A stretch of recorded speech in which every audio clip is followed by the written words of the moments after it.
அவன் அவளை மணக்கவில்லை. இது எப்படி ஆங்கிலத்தில் சொல்றது? he didn't marry her.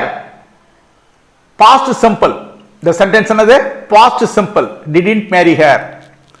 இன்னொன்னு, அவன் இன்னும் அவளை மணக்கவில்லை. அவன் இன்னும் அவளை மணக்கவில்லை. இது எப்படி சொல்றது? he hasn't yet married her. இது present perfect.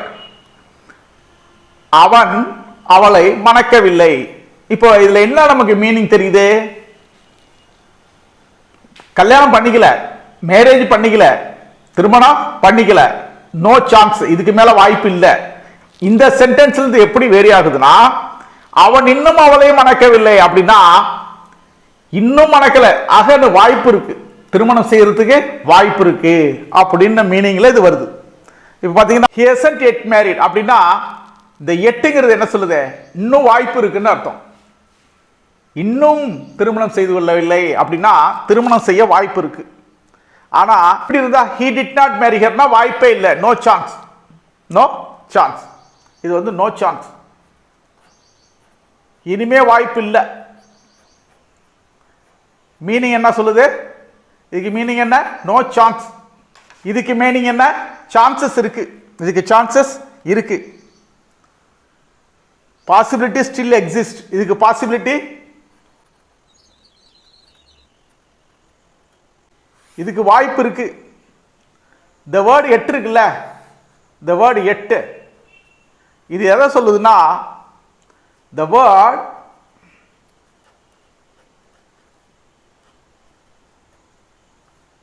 suggests. இது என்ன சொல்லுதுன்னா, it suggests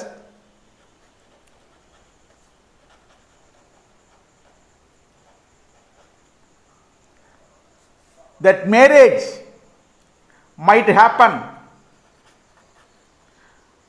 The word yet suggests that marriage might happen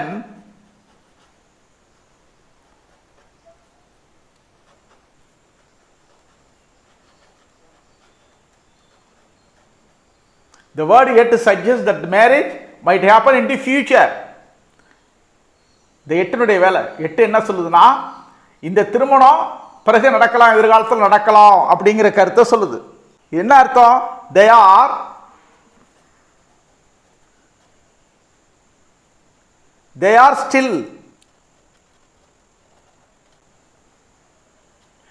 are still in a relationship and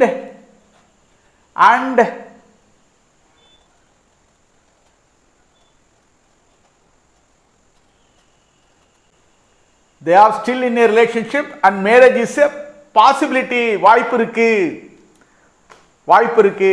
இப்படி சொன்னா he did not marry her, அவன் அவளை திருமணம் செய்து கொள்ளவில்லை, அவன் அவளை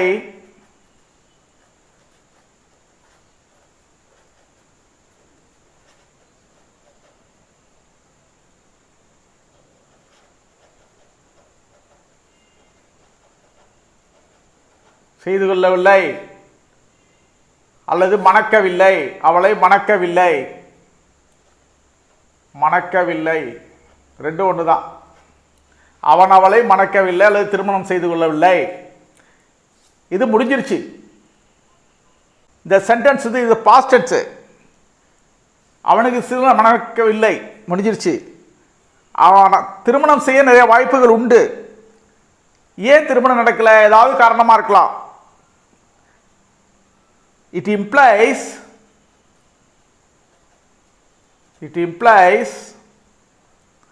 that the possibility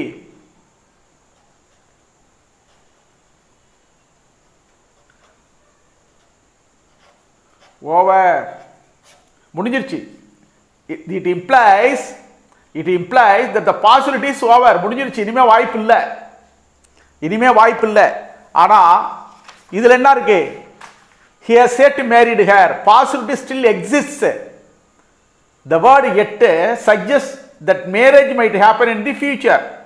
எதிர்காலத்தில் திருமணம் நடக்கலாம், அவங்களுக்குள்ள ரிலேஷன்ஷிப் இருக்கு, மேரேஜ் இஸ் a possibility.